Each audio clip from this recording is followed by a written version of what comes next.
everyone, welcome back to my channel. My name is Annabeth, and today, as I'm recording this, is the second day of the best month, which is of course October, also known as Socktober in the fiber arts community.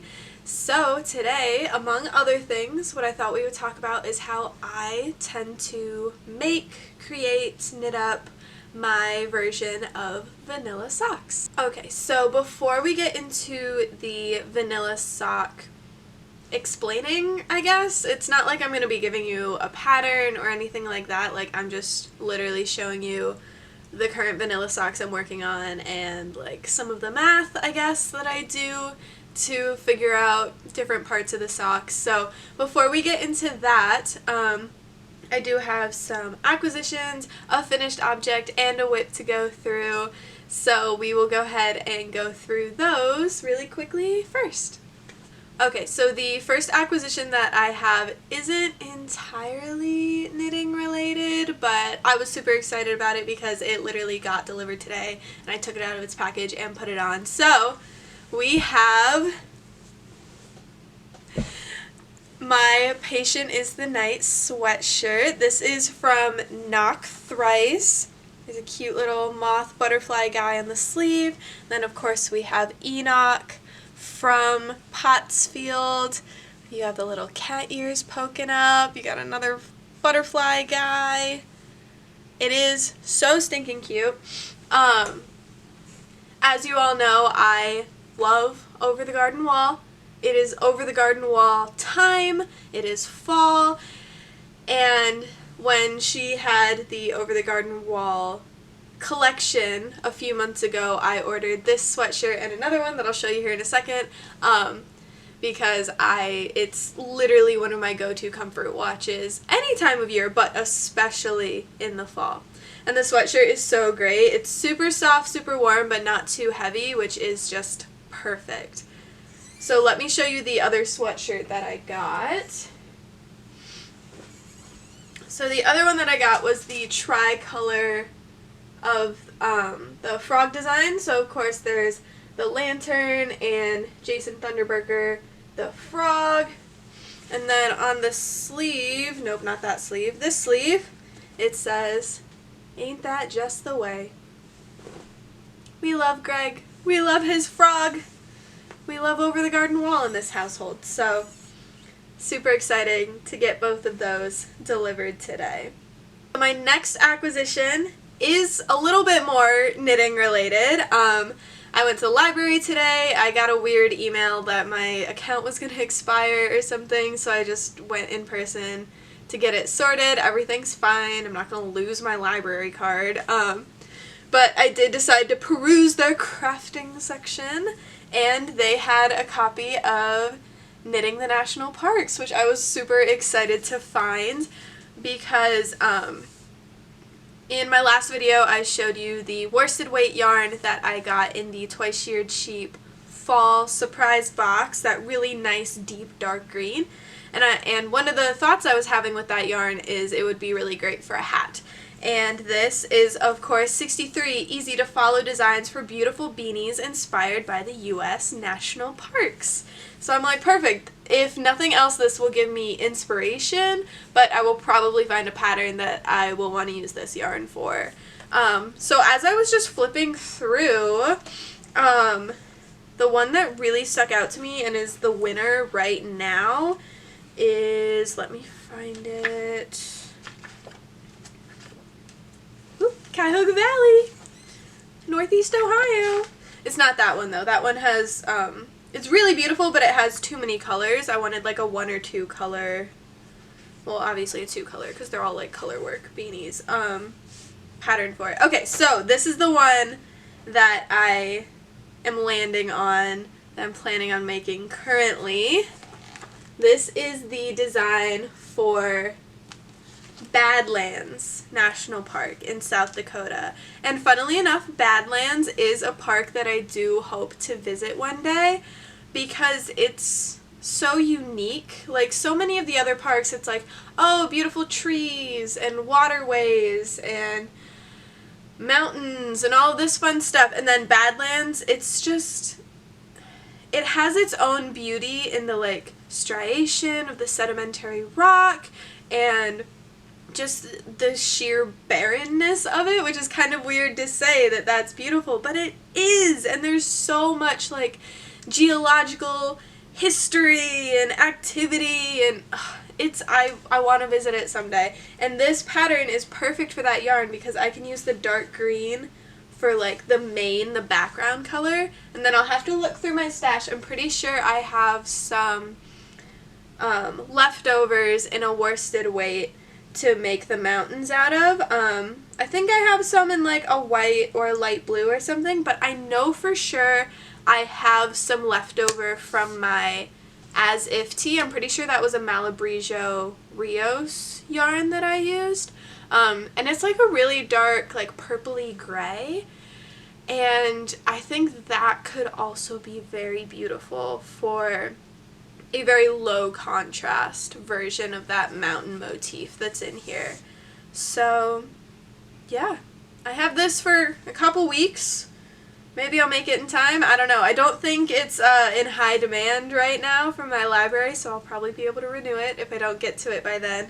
But yeah, looking forward to another like kind of quick, easy project that then will make this really beautiful hat with like mountains on it, which I love. So that was acquisition number 2. And then the third acquisition that I will talk to you all about is actually yarn. So you can stop being like, Annabeth, these aren't real knitting acquisitions.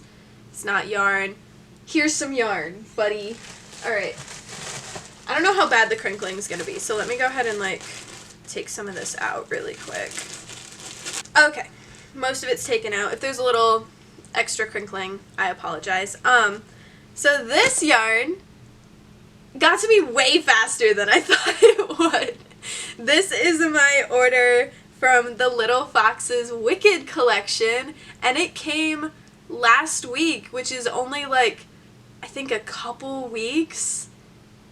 Did it even make it to a couple weeks standing? I don't know. It got here so fast, so I was so impressed, and it's so beautiful in person, so let me go ahead and show you what I got. So first up, this is on the Red Fox sock base, which is 75 superwash merino, 25% nylon. This is No One Mourns the Wicked. Again, my light's kind of yellow, so it is a little bit more cool toned than is probably showing up right now. But this is the sock weight, and this is, as I mentioned, I think in my last video, this is the dark green that I'm going to make another pair of my pattern, pumpkin picking socks. Speaking of socks for Socktober, I'm going to make another pair of those in this, and then some more leftovers of Scar from Long Dog Yarn for my aunt, because that's what she requested for the birthday knit project IOU that I gave her. So yep, these will turn into some nice colorwork pumpkin-y socks, perfect for fall. So that's the first thing. The second thing, this is again on Red Fox sock. One thing I love about the Little Foxes and Gina, she always does a build your own sock set with her Red Fox sock base. And so this build your own sock set that I did used Because I Knew You, which is the main colorway here. It's of course inspired by the song For Good that Elphaba and Glinda sing together in the second act. Like, how can you not love musicals and like not love Wicked and the song For Good and stuff? Like, it's so good. And then the mini is, I think it's Take Flight. It's either Take Flight or Fly. The phone's ringing. Hold on. I don't hear anything. Anyway, the mini, it's either Take Flight or Defy Gravity or something like that. It's just a really beautiful, like kind of purpley black, inspired by Defying Gravity. Which, I mean, these two, like those are the songs of the show, if you really think about it. Like, those are the big showstoppers of Wicked, Defying Gravity and For Good. So, even though, I mean, I love the entire soundtrack. But, like, I feel like these are the two songs that you think of when you think of Wicked. Anyway, these will probably be vanilla socks, because they're beautiful and I love them and I want them to be my favorite, one of my favorite things to make, which is, of course, socks. Yeah, I don't think it's gonna end up being, like, a bandana or something like that. I think these will for sure end up being vanilla or vanilla adjacent socks. Okay, so the third thing that I got from the Wicked order is, this is of course No One Mourns the Wicked again on the Arctic Fox DK, which is 100% superwash merino. And this, speaking of favorite songs from Wicked, is Swankified, which is of course inspired by Fiero's song Dancing Through Life. Like, that's another one. Like, that one just makes you want to dance. I mean, come on.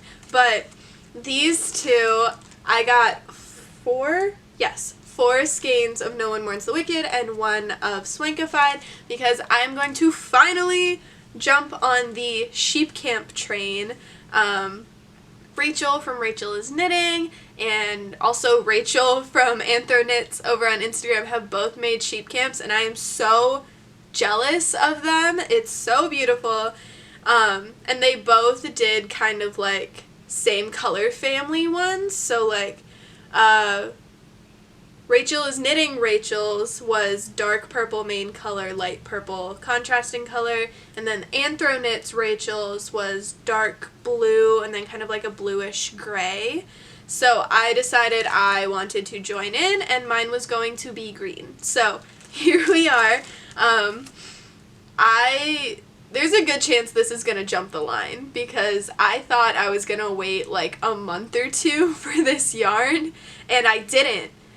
So this might jump the line of all of my other fall knitting plans. So once I get my current sweater whip done, I might have a little like in-betweener project, but then it's probably going to be the sheep camp, because then this would just be so perfect for late fall going into December. 10, not 7. Going into December with like Christmassy. This is a lovely festive green. Like, it's gonna be so good, so versatile. So sheep camp's jumping the line, guys. Sorry. So yeah, those are the acquisitions. That's the yarn acquisition and the third acquisition that I wanted to show you guys today. So next up, let's get into finished objects. I said finished objects plural. I really meant finished object singular. I only have one from the last video. This is my Oslo hat, endearingly called my game day hat, because I knit it for this year's football season. It is knit up in Truth Teller from Red Door Fibre Studio on tweed socks, so you can kind of see the little tweedy bits in there, the little black, brown, cream color tweedy bits. And then the Suri that I used is Court of Dreams from Explorer Knits and Fibers. So it just adds this beautiful subtle shift between the blues, the greens, the purples. It's so lovely. I finished this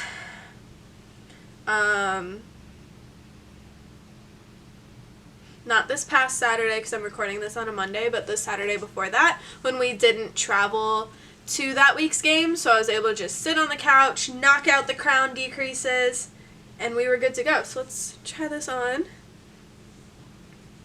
Cute! Love a good Oslo hat. Love the triple folded brim. That's such a good thing to have when when attending football games in the Midwest, especially getting into late October, November, late November. It's gonna get cold, so need a good hat for that, and this is gonna be the winner for this year.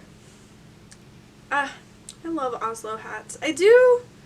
This is my second Oslo hat that I've made, and it probably won't be the last, because it'll probably be a go-to for giftables and whatnot too. So yeah, there's my one finished object. So let's go ahead and super quickly move into whips before talking about socks for Socktober. Okay, so moving into whips, I have 2 whips currently, having finished my Oslo hat since the last video. So here is number 1. This is my sweater whip. Oh, the gang's all here, guys. Sleeves are attached to the body. What? So this is, of course, my partner pullover by Lydia Morrow. Hang on, I just need to give you a nice close-up of that. It may not be totally in focus, but, dude, there we go.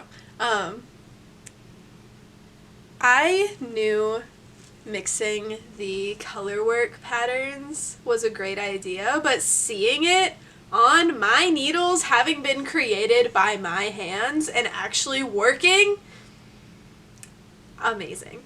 So I knit the body to like 11 inches. I had measured the body of my Great Gingham sweater that I made last year, and I really like the fit of that one. So I made the body the same length as that, knowing that it'll probably grow a little bit with blocking just because there is so much yarn in this sweater.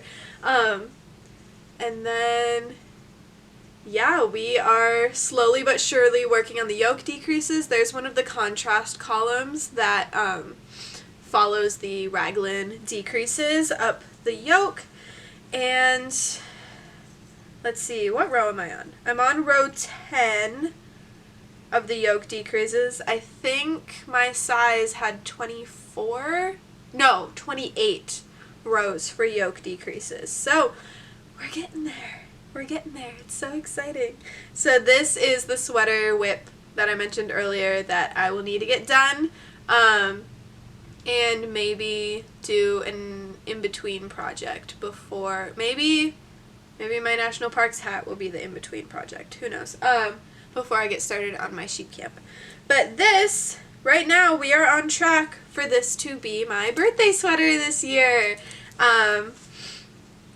My birthday is coming up. It's in 17 days on October 19th, so there's a good chance I will have this done, ready to go, blocked, dried, all that good stuff to be able to wear on my actual birthday. Yay! So yeah, that is whip number 1 of 2. Let me go ahead and grab my other one. Alrighty, so this is whip number 2. Whip number 2 is the aforementioned vanilla socks that I am working on. So there's the start of sock number 2, and here is sock number 1. I am knitting this up using the Rakish Audacity, which is a fantastic colorway name.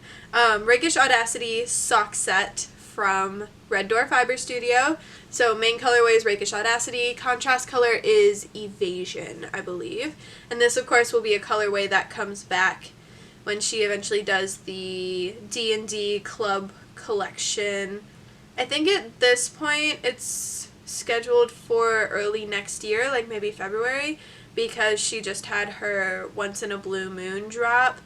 And I remember she put up a poll that was like, do you want a longer Blue Moon drop and then like a later D&D collection, or do you want a shorter Blue Moon turnaround, but then like with less capacity?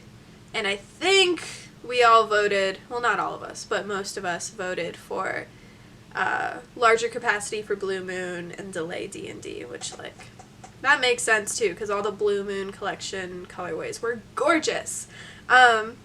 Anyway, let's talk about vanilla socks. So, as I mentioned before, it is officially Socktober. There are so many sock make-alongs, knit-alongs, whatever happening right now. I personally will be joining in on the, I think she called it the Spooky Sock-along? Spooky Sock-a-thon, from Knitting Tipsy over on Instagram. I'll be joining in with these, and then once I finish these, probably my pumpkin picking socks will also be an entry for that sock-a-thon. But there are so many out there right now. Like, I love that we all just embrace October as the sock month, because socks are one of my favorite things to make. So yeah, it's the best month of the year for so many reasons, including Socktober. So Anyway, enough about Socktober and sockathons, sockathons, sock-alongs, knit-alongs, make-alongs. It's a tongue-twisty day. Anyway, enough about that. Let's talk about vanilla socks. So vanilla socks typically are what fiber artists use to describe just like your basic sock. And what that means changes with the person who's talking about it. So my version of vanilla socks are just straight stockinette socks. Sometimes I'll do a forethought / afterthought heel like I did with these. Sometimes I'll do classic heel flapping gusset. Sometimes I'll do a short row heel. But either way, the leg and the foot are just plain old stockinette. Show off the yarn that you have. Nothing fancy, no cables, no lace work, no ribbing other than the cuff. Like basic socks. You've probably also heard me use the term vanilla adjacent. I don't know if anybody else uses that term. I like it. What I consider vanilla adjacent socks are patterns like the daily socks from, is it S-Knits that has the daily socks? I think so. Or like the trick or treat socks, or like any of those with a super easily memorized pattern. So it could have like ribbing all the way through, or a super easy stitch design or cable pattern or something like that. Like that stuff where it doesn't overwhelm, like the style of the sock still largely comes from the yarn and any added elements don't take away from the yarn. That's what I consider vanilla adjacent. I'll do a whole other video about vanilla adjacent socks when I get into that. But right now I'm starting on a bit of a journey. This is inspired by Leslie over at Knit California. She has done raglan sweater comparisons and drop shoulder sweater comparisons. So I decided I'm going to do a vanilla sock comparison. So I've started with these ones. These are my vanilla sock with a forethought / afterthought heel. This will be the first one that I do. The next one that I do will either have a heel flapping gusset or a short row heel, and then the third one will be whichever I don't do second. So by the time I have 3 vanilla socks done, I'll be able to do a separate video and talk about heel choice, toe choice, figuring out how long to make your leg or foot while you're knitting, like all of that good stuff will come in that eventual comparison video. At this point that might happen in like January, but we'll see. We'll see how many socks I knit during Socktober. So, okay, talking about these vanilla socks. What I decided to do with this pair, because I knew I was doing the afterthought / forethought heel.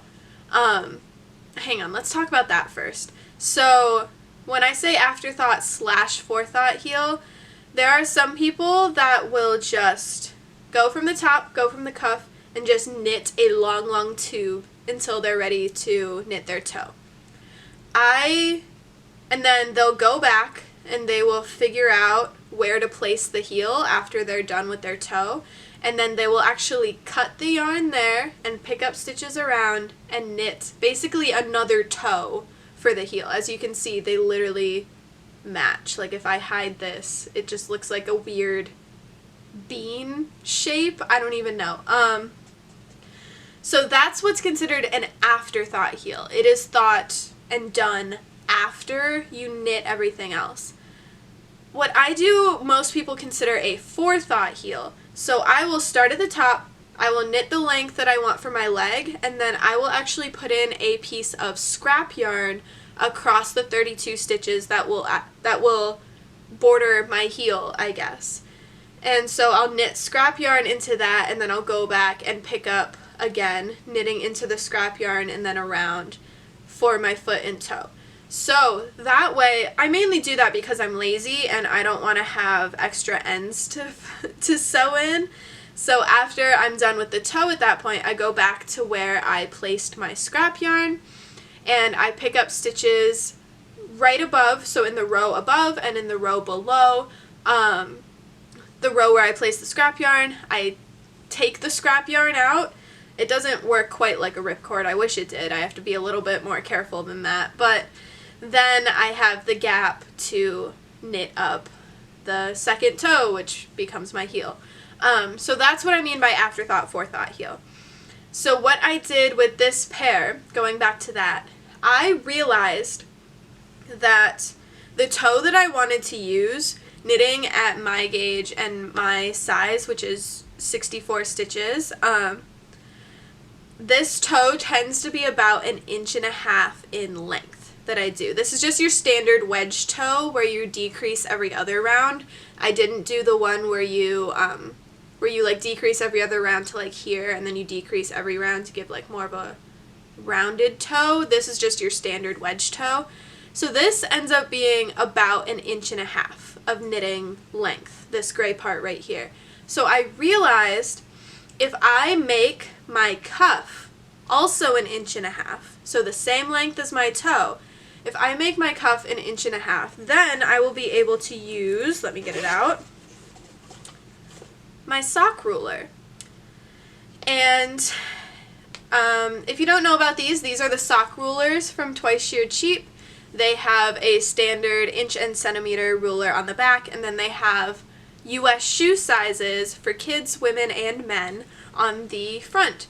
So how these work is you find the end with the arrow, which is right here, and you stick that either into the toe if you're knitting toe-up socks, or the heel if you're knitting cuff-down socks. And when you press this end against where your toe or your heel is, and then measure it to whatever shoe size you are knitting for, that will give you the proper length to then start your toe or your heel, depending on where you, which direction you're knitting in. So, I'm typically a US 8 shoe size, women's 8, so generally I knit cuff down socks because the whole cast on process for toe up socks just gives me a brain cramp and I hate it. So I would typically stick this part of the ruler, the arrow part, into the heel, and then this would be the length of my foot. If I'm knitting a gusset, great, the gusset takes up like this much, and then my foot, I knit to there, and then I start my toe. So back to, wow, that was a lot. So back to this sock. I realized if I make the cuff the same length that my toe will be, I can then use my sock ruler to figure out heel placement. Instead of just being like, oh, I'll just give myself a 5-inch leg length on this one. Because I wanted my sock to match like this. I wanted the leg length to match the foot length. So, while I was knitting, I periodically checked. And then, as you can see, right where my heel starts, it's not perfect because it's flopping around a little. Right where my heel starts is that US women's 8 shoe size marking. So, that helped me figure out how many rounds were between my cuff and where I placed my heel. And then I did the exact same between where my heel break would be and the toe, and then that gave me this super nice even pair of socks. I have tried it on already. My math was good, my measuring was good, so this does fit really well, and I like that the leg length and the foot length match, because then I can wear them with like my Blundstones or any other higher boot that I have, and like it'll stick out a good amount. Like it won't just be the top of the cuff peeking out. So I'll finally have like some longer good boot socks.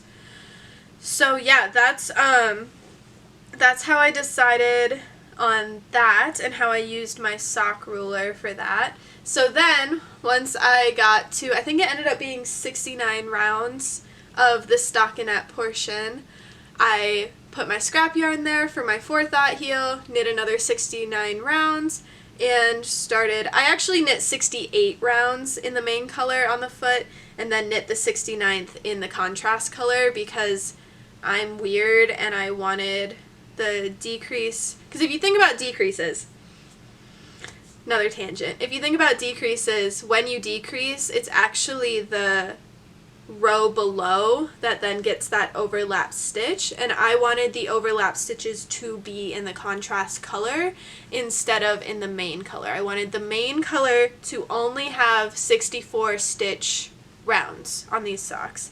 I don't know why, it just felt right. So as you can see there, kind of, not really, it's not going to focus. The very first decrease is 2 gray stitches instead of the greenish blue of the main color. So yeah, this is how I'm knitting my first pair of socks. I've started on the second one. I'm still working on the cuff, and then I will be doing the same thing. Well, I figured out how many rounds with the first one, so I'll just be knitting the same 69 rounds for the leg and for the foot. And then that'll be my first pair of vanilla socks done. My next pair might be in the Because I Knew You sock set that I got last week. But I do have a few others. Like I have the Under the Whispering Door sock set from Teeny Button. I have the Kaleidoscope sock set from Long Dog Yarn. Like, both of those would be really great vanilla socks as well. So I just have to decide what I'll use for the next one. So like I said, these are the Afterthought / Forethought heel socks. My next vanilla sock will be either a heel flap and gusset or a short row heel. And then I'll probably do a similar thing with heel flap and gusset. The whole knitting my cuff the same length as the toe and then measuring, it won't work as well because the gusset stitches, so the like triangle part that connects the heel flap to the rest of the foot, those take up foot rounds, so the math on those ones might be a little different, but I am planning on doing the same thing with the other vanilla socks, like trying to get the foot length to match the leg length as much as possible. So then it's like as straight of a comparison as possible. So then if I knit the foot length and the leg length the same on all 3 of these vanilla pairs, it'll be a really great like baseline comparison to share with you all. I'm thinking I'll probably highlight like yarn requirements for the different styles of, at this point we're just comparing heels, but it's whatever. Like the yarn requirements, the yardage that it uses up, like maybe we'll talk about some patterns that fit well. We can talk about heel substitutions in patterns, because I know some people do prefer like a heel flap and gusset or a short row heel or something like that, and if a pattern doesn't have that, that can deter them from that pattern, which if you want to knit socks, if you want to knit a certain sock pattern, you should be able to do that. And if you have a way and you have the resources to sub in a heel, like, I don't see why that should stop you. Like, you don't have to do everything a designer says. I am saying that as a knitting designer. Like, if a different heel works better for you than the one I have written in my pattern, do that heel. It's your sock. It's your piece of art that you're making. Like, do what works best for you. So anyway, rant over. Yeah, that's my spiel on vanilla socks right now. That's where we're at. I'll keep y'all updated with this comparison journey I'm going on. My neighbor's dogs are going crazy. I don't know why. The mail already got delivered today. That was in the mail. So yeah, that is all that I have for you guys today. If you enjoyed this little knitting update and vanilla sock intro, I guess, feel free to give this video a thumbs up and subscribe to my channel. As I've said before, I don't really have a set posting schedule. I just kind of record what I can, when I can, post when I can. So that notification bell, if you activate notifications for my channel, might come in handy so you don't miss out when I post a video. You can also follow me over on Instagram at AnnabethIsKnitworthy with underscores between the words, and a whole lot of fun stuff happening over there with all the different sock knit-alongs and make-alongs, so you'll definitely get more in-depth updates over there. So yeah, that's all that I have for you guys today. I hope you are enjoying October. I hope you are enjoying the new fall weather if you're in the Northern Hemisphere. And I, of course, hope you have a fantastic rest of your day. Bye.